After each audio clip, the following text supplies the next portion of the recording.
Bonjour les amis, bienvenue sur ma chaîne MICEP. Donc oui, j'étais en train d'allumer mon téléphone et j'étais un peu de travers. Donc voilà, le petit aparté, j'ai mon petit passe qui me gêne. J'espère que tout le monde va bien et que vous avez votre journée qui a bien commencé. Je vais vous donner de mes nouvelles. J'étais ce matin au centre de rééducation. J'avais rendez-vous à 9 heures. On est parti à 8 heures. Il y avait du brouillard, il faisait froid. Comme je suis plus habituée à sortir. Je vous dis pourquoi je sors plus aussi, parce que c'est mon fauteuil roulant qui me donne des douleurs et ce n'est pas agréable de sortir dans mon fauteuil roulant. Donc, 9 heures pétantes, je rencontrais mon nouveau, docteur de rééducation. On a fait le point sur la situation actuelle de mon handicap. Voilà, elle a pris point par point toutes les difficultés que j'avais, que j'ai, que je rencontre au quotidien, qui c'est qui m'aide, euh, quel, euh, qu'est-ce qui a tout changé depuis ces 1 an, pourquoi euh, elle a contrôlé les IRM.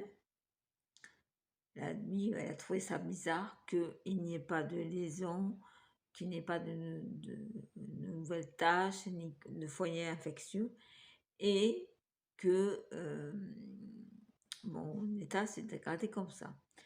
Donc on a fait un peu l'historique de l'année dernière et de ce début d'année pour expliquer tout ce qui s'est passé. Donc la priorité, effectivement, c'est changer le fauteuil roulant. La deuxième chose, ça va être une équipe du centre qui va soit venir chez moi, soit ça se passera là-bas. Quoi qu'il en soit, elle va me tenir au courant. J'aurai un courrier pour me signaler ce qu'on doit faire. En tout cas, il s'occupe de moi. Je suis un peu plus soulagée. Et elle a bien vu que mon fauteuil roulant n'était plus adapté pour moi.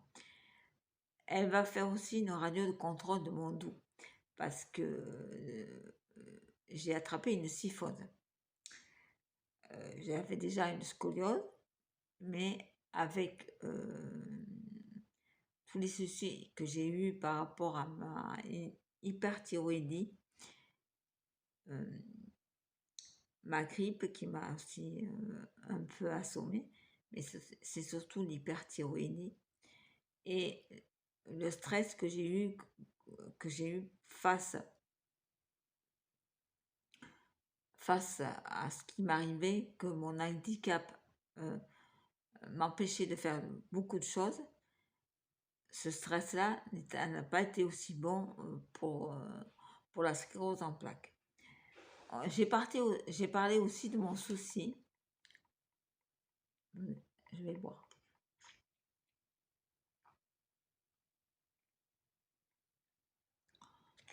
Pardon.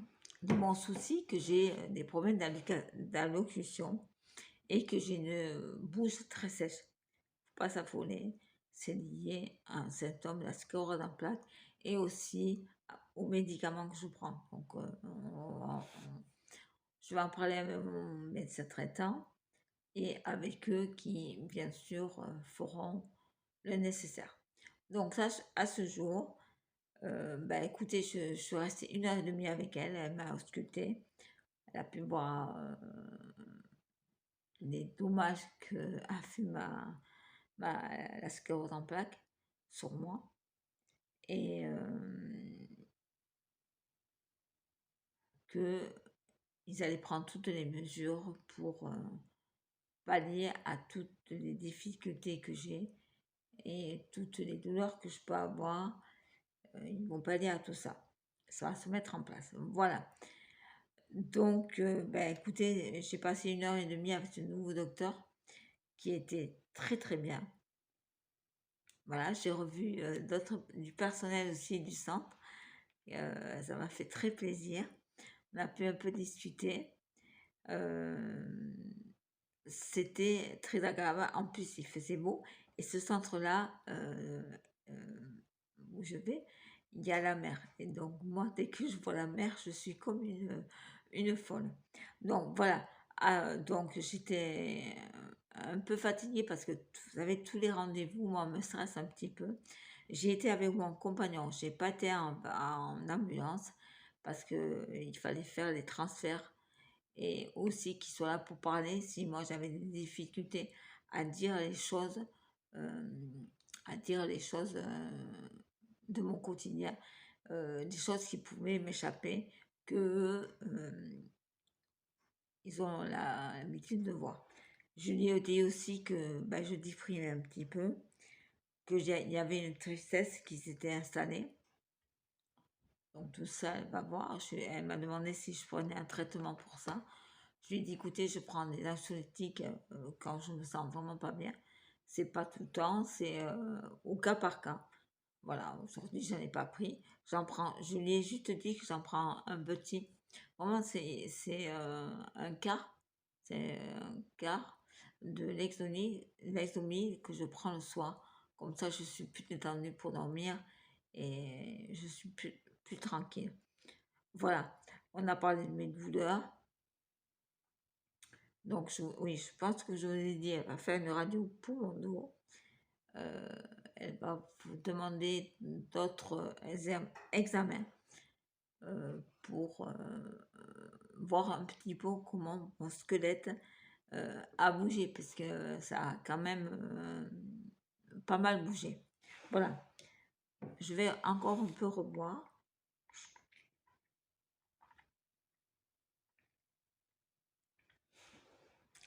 Voilà. Donc, ben, c'était pour vous dire de mes nouvelles. Donc, tout va bien, vous inquiétez pas. Euh, Moi, j'ai dit le protocole est en marche. On verra. Aujourd'hui, on se retrouve quand même pour un jour en produit. Et c'est le produit que je voulais vous présenter hier qui est venu dans ma tête.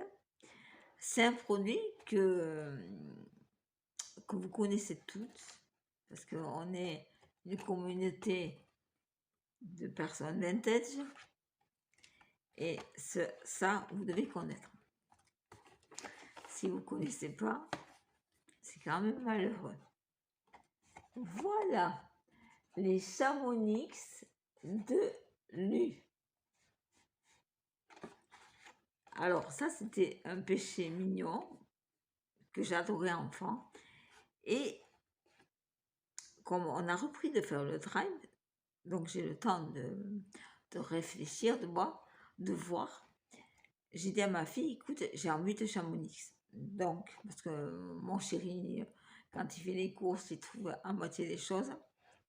Donc, j'ai pris le taureau par les cornes. J'ai dit, je veux les Chamonix. Vous les connaissez. Je ne sais pas si vous aimez. Alors, moi, je les ai regoutées.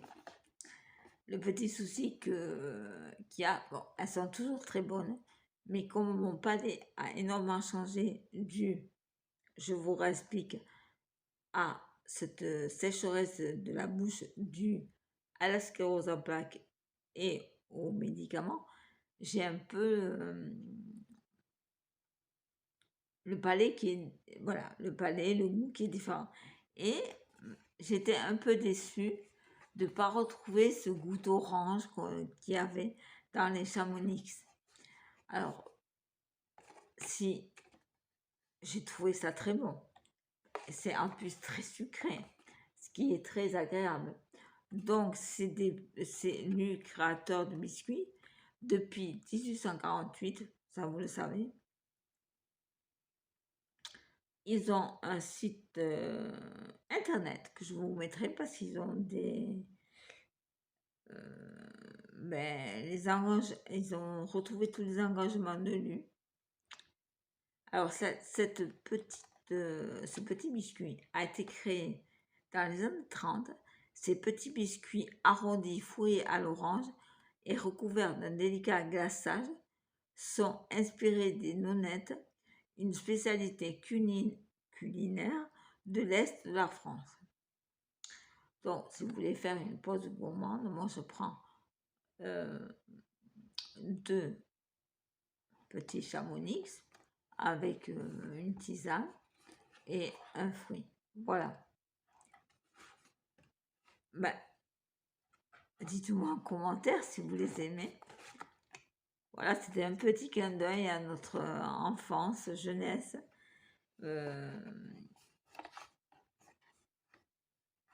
Alors, la petite anecdote, c'est que ma fille m'a dit, ça c'est des gâteaux pour les vieux. Tant bien que mal, les gâteaux pour les vieux, mon fils qui a 13 ans, eh bien, il les a tous mangés, les gâteaux pour les vieux. Voilà. Écoutez, à 52 ans, même vous toutes, on a 50 ans, on n'est pas vieille, quoi. Faut pas déconner. On est vingtaine, mais pas vieille, quoi. Donc, voilà. Hein. Donc, mais ils sont délicieux. C'est des petits moelleux à l'orange. Moi, je les aime beaucoup. Cette boîte, en plus, c'est édition limitée, 175 ans. Donc, il crée des gâteaux. C'est 250 grammes. Alors, je ne peux pas vous les faire voir parce que la boîte, ben, on les a tous mangés. Ben oui, je suis une gourmande et puis dans la famille, on est aussi des gourmands. À part mon chéri qui, lui, le sucré, pas trop. À part la tarte à part la tarte aux pommes, il adore la tarte à la rhubarbe. Voilà. Ben, c'est tout ce que j'ai à vous dire. Alors, les ingrédients, je vous les dis pas parce que c'est beaucoup de cochonneries. Mais des fois, les cochonneries, les trucs sucrés font super du bien. Puis si de temps en temps, vous savez, je ne vais pas en rejeter, mais c'était un petit clin d'œil pour vous dire que je voulais présenter un produit alimentaire que tout le monde connaît et après que tout le monde aime, c'est pas sûr. Voilà. Bon, eh bien écoutez, cette petite vidéo est terminée. Je pense que peut-être demain, il y aura une vidéo. On va voir. Parce que, comme je vous dis, j'ai dit à ma fille, parce qu'elle m'a dit, maman, tu as une vidéo à faire là, pour demain. Parce qu'on a reçu un produit, des produits. Et moi, je dis, il faudrait que je la présente. Mais tu connais nos journées, on ne peut pas prévoir quelque chose. Regarde, dans la journée, je peux être très bien. Dès le matin, par contre, je n'ai aucune douleur. Jusqu'à 7h30, je n'ai aucune douleur. Je suis dans mon fauteuil roulant et à partir de 7h30, mais c'est la zubida, j'ai des douleurs partout. Donc, je dis à ma fille, si tout va bien, eh ben, on fait la vidéo. C'est vrai qu'en ce moment, se maquiller, c'est un peu compliqué pour moi. Donc, je fais l'impasse. Mais vous savez que ça me démange de me maquiller. C'est quand même assez pénible. J'ai vu ta vidéo, un petit flow, sur ton livre. Donc, j'étais très contente. Et tu as pensé à plusieurs personnes qui sont malades. Ne t'inquiète pas, on va s'occuper de moi. Et tu as dit que tu voulais être une fée. Écoute, déjà, tu es déjà une personne très très gentille. Et de toute façon, quoi que tu fasses, tu seras une fée. Quoi que tu fasses, parce que tu es très gentille. Et les fées sont très gentilles. Voilà. Et c'était tout ce que je voulais dire. Je vous fais de très gros bisous. Je vous dis à très bientôt. Alors, j'ai pas le clic-clic de la télécommande, Mais il va falloir que je m'approche du téléphone pour éteindre. Voilà. Donc, je vous fais de très gros bisous. Je vous dis à très bientôt. Vous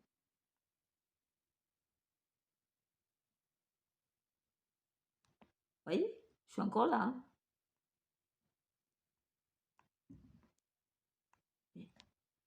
J'arrive pas à éteindre mon téléphone. Non, mais c'est quand même incroyable ça. Allez.